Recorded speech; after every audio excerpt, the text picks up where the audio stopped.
welcome back to Hanratty'S Huddle with your host, Terry Hanratty. I am Dave Teromeo, and we are post-Super Bowl. Terry, pretty much a beatdown by the Eagles there. It was, and I got to give you kudos because you picked the Eagles. Rob and I took the Kansas City Chiefs.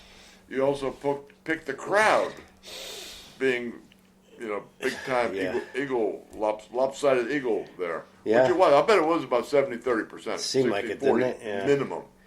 Well, the one thing I want to get over here is that the booing of Taylor Swift. Okay.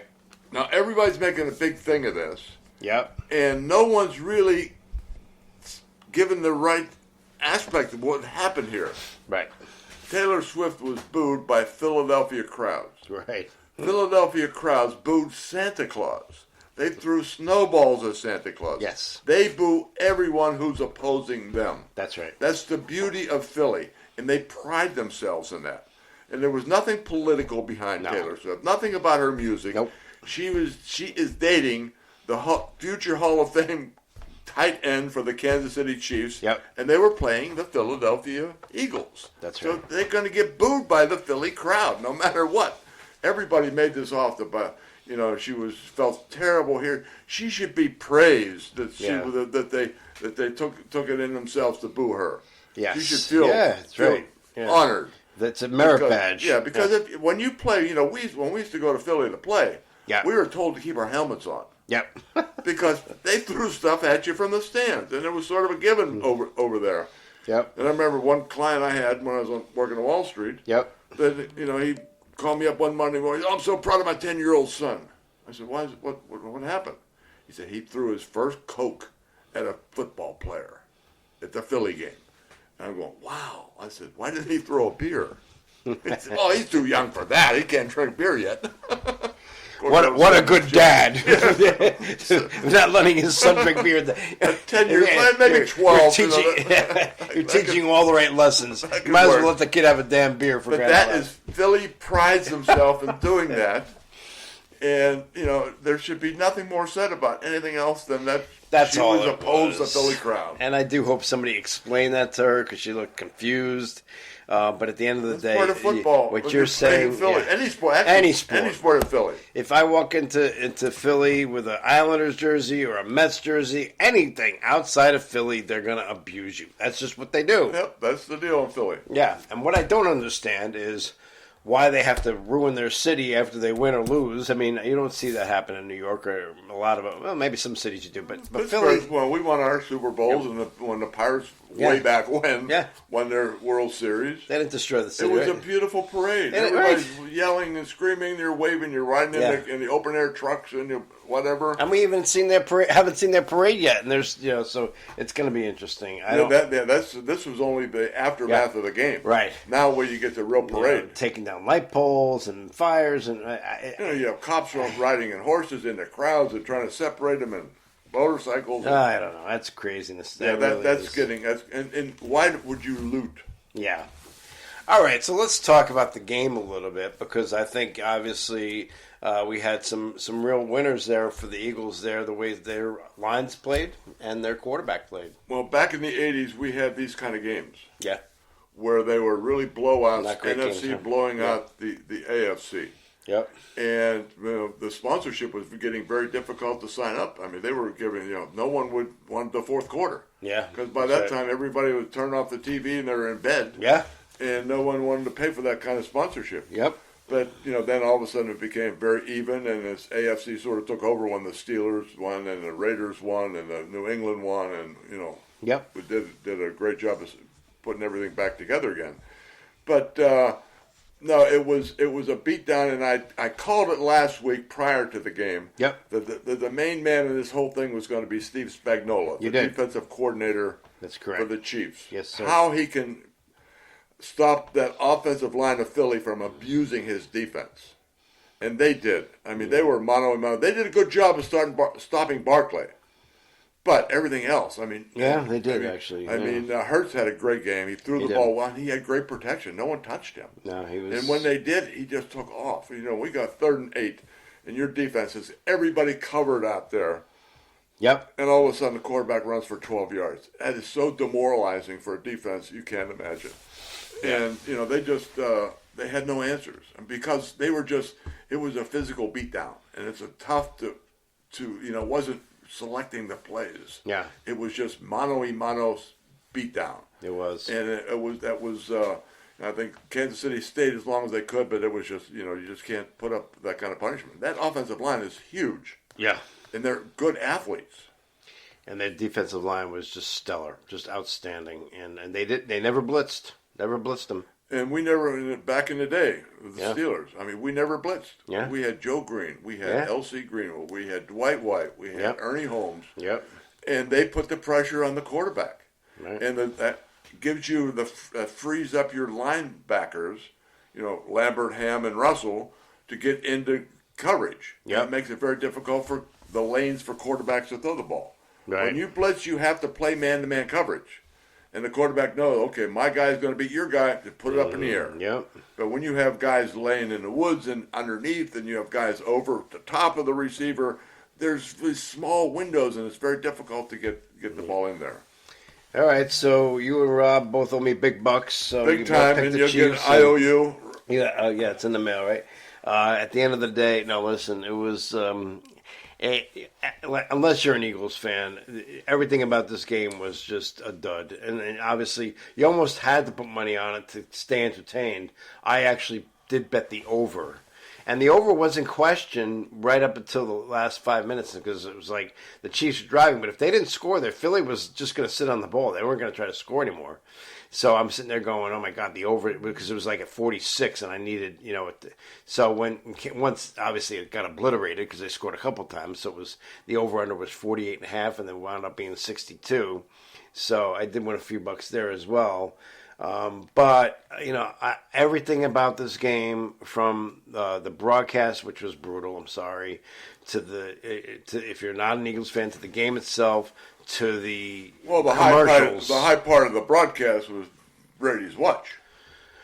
Well, that was embarrassing enough as well. Why would you do that? Why would you make the highlight of your performance everybody staring at your almost $1 million watch? It's really just bad form and bad taste, in my opinion, especially when they came out talking about all the things happening in the country and doing that nice piece about, the people in North Carolina and California, here in New Orleans with the New Year's Day thing, and then to sit there with that stupid watch on. I mean, it just tells me everything that I thought about him is true. I mean, first of all, he's a horrible broadcaster, but that aside, that was that was uncool. It really was uncool to do that, in my opinion. So, and Kevin Burkhardt, who I like, used to do the Mets games, sideline reporter for the Mets.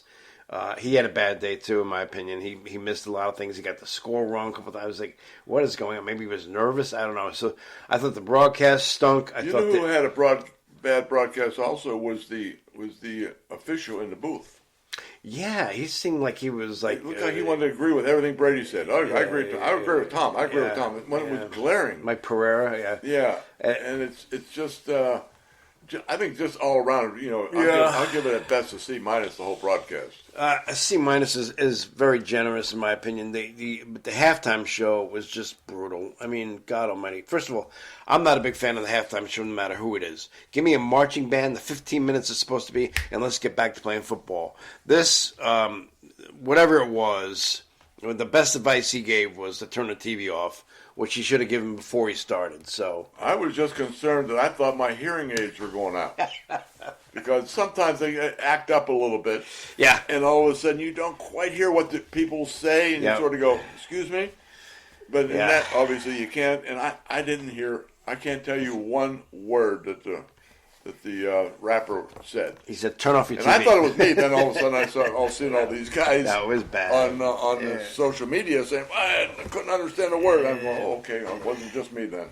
All right, so we covered the game, the broadcast, the Taylor Swift thing, obviously. The season is over, but the business of the NFL continues year-round, Terry. NFL nowadays used to end right at the end of the Super Bowl. Yep. You didn't hear anybody till the draft. Yep. And now it really is. Roger Goodell has done a marvelous job in extending the football season Yep. to about 11 months. Yes, it really And is. it gives probably late May, early June to baseball. Well, I and think the playoffs for basketball and hockey. a big part of that too is how they feed the media stories, or how the media. Now you have guys who are covering the NFL year round, so they want to stay relevant, right? I mean, so you have a story today, and you and Rob's chimed in on this. A story out there that the Steelers are maybe interested in trading for Trevor Lawrence. I think it would be the biggest mistake ever. Yeah. I've always liked Trevor Lawrence. I thought in college he was wonderful. I thought in the pros he just didn't have anybody around him. I thought, he was hurt a lot, but then that has a lot to do with the amount of hits you take. Yep. But they have Fields. Yep. And I think, you got to get rid of Russell Wilson. Let him go do his own thing. You can't afford two starting quarterbacks. So I would take Fields over Russell. And you have a kid who can run. I mean, yeah, and you don't have to give up. You got to pay him. That's the key. Yeah. But you would have to pay Lawrence a lot more because you have to take up his contract. That's right. Plus, you got to give away draft choices to get him. And the Steelers desperately need draft choices to rebuild that offensive line, rebuild the defensive line, and get competitive again. 500 does not work in Pittsburgh. No, I hear you. Obviously, we see that because they make the playoffs, and yet people are still very upset, and a lot of people want Tomlin gone. And for what it's worth, Rob does agree with you. He has concerns about Lawrence. Obviously, a lot of people do, but he just said, another 10-7 year first round exit. He just, he can't see that happening. I think he would prefer to see Fields as well. I think Wilson is gone. I don't think that's going to be a concern. Well, Fields, if you can remember back there at the beginning of the year when he was named the starter, yep, they did very well under him. He was very, he had a bad rap. He did, yeah, you're right. Bad rap of throwing interceptions in Chicago. Yep. They cleaned that up in Pittsburgh, and he did not throw the interception when he was anxious to throw the ball. Yep. Maybe not run the ball. Right. He did very well with his feet. And that's what, nowadays you're going to need that. Everybody has it. You got to have someone who can actually move and get out of the pocket and take the pressure off the offensive line. But I can't say it enough. The Steelers, I don't know if it's the talent they have on offensive line or it's the scheme that the offensive line coach is running. That you have to really sit down and study film and see what they're trying to accomplish. Mm-hmm. But they need to pick up their play. I mean, last year when you watched, rarely did you see a quarterback sit back there and just relax and take the full 3 seconds and deliver the ball. Yeah. It was always 1,001, get rid of it. Get out of there and get rid of it. So, they got to clean that up. Yeah, well, it's going to be interesting. The off season is always interesting. You have working up to the combine in Indianapolis in April, and then the draft, and obviously you're going to have a lot. Tennessee's got the number 1 pick, and people are thinking, they might be interested in Travis Hunter, the kid from Colorado. So, and then the quarterbacks. It looks like this Jackson Dart from Ole Miss is shooting up the board for a lot of people. So, we'll see. It's always interesting, but. Well, the kid from Colorado, there hasn't been that good an athlete in a long time. Yeah, no, you're right. When you could be a possible first-round pick as a receiver, play 2 ways, and a possible, if you were just doing one position, yep, you could be a first-round pick on both sides of the ball. That's special. How long can a guy, anybody, obviously a great athlete, a great physical specimen, are you playing 2 ways in that league? 17 games? Is that? Oh, he's going to be a defensive back, yep, cornerback, because those are desperately very difficult. Right. And you're going to spot him on the offensive line. Maybe get a half a dozen plays on the offense. Gotcha. That's it. Yeah. You have to limit him because it's just too much punishment in the NFL. Much, yeah. Too much. He touched the ball. He was in on plays. Yeah. Almost 100 plays a game in Colorado. Dion just overused the kid. Yeah. Well, there you go. He claims the kid didn't want to get off the field. Well, you got, for his own good and for the good of the team, you got to get him off the field.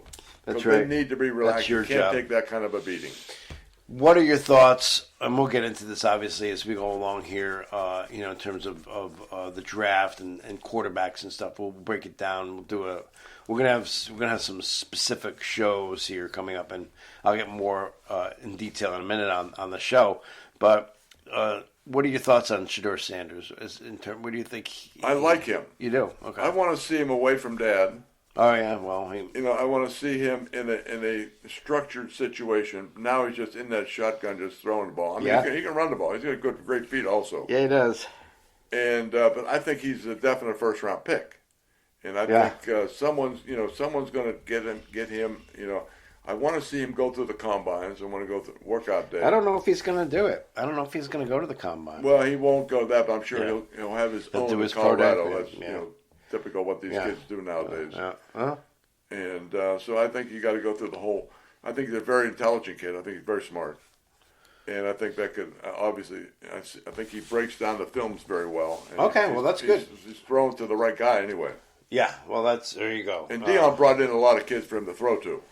He did. Yeah, he built that whole offense around the kid. So, it'll be interesting to see how the kid does, where he goes, but also how Dion fares going forward in Colorado, because a lot of people thought he was going to get a pro job. That would have been a mistake.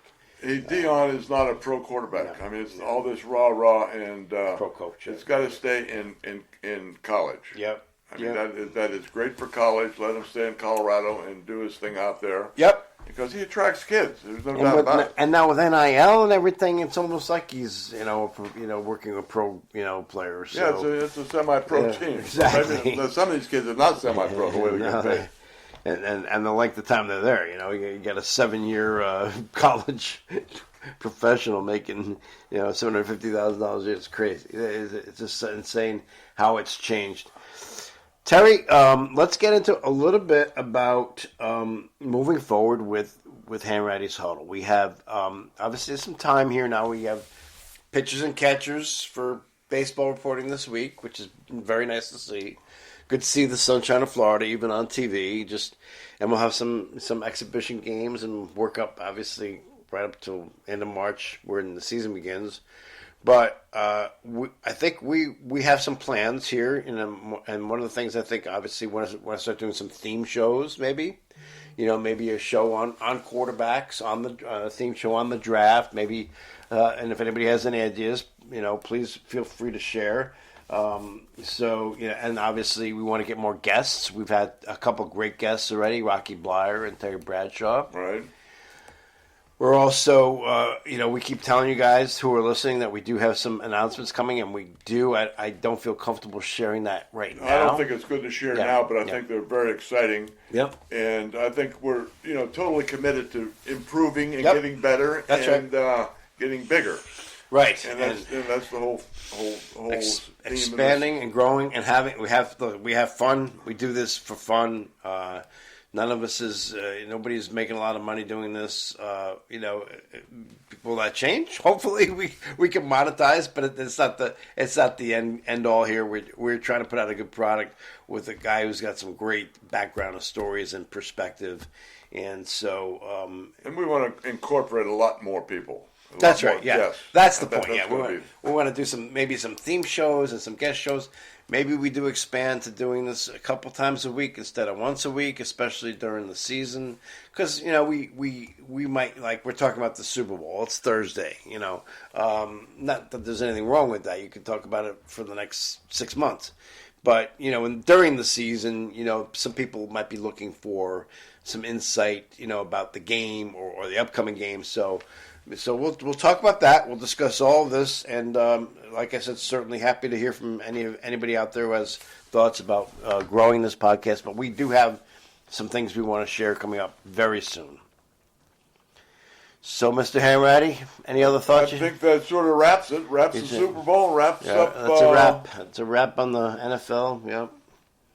We got you got your favorite sport, women's college basketball. And my lady Irish out there are doing ranked number 2 now. Yep. And we got the Four Nations tournament in hockey right now. So the NHL is on hiatus for a while. The NBA is going on hiatus for their All-Star break. So this is almost February can be like a dead month sometimes. It's the shortest month, but it can be a dead month. Yes, it can. Yeah. And it gets cold, it gets snowy. And we got snow on the ground. As we have here in Connecticut.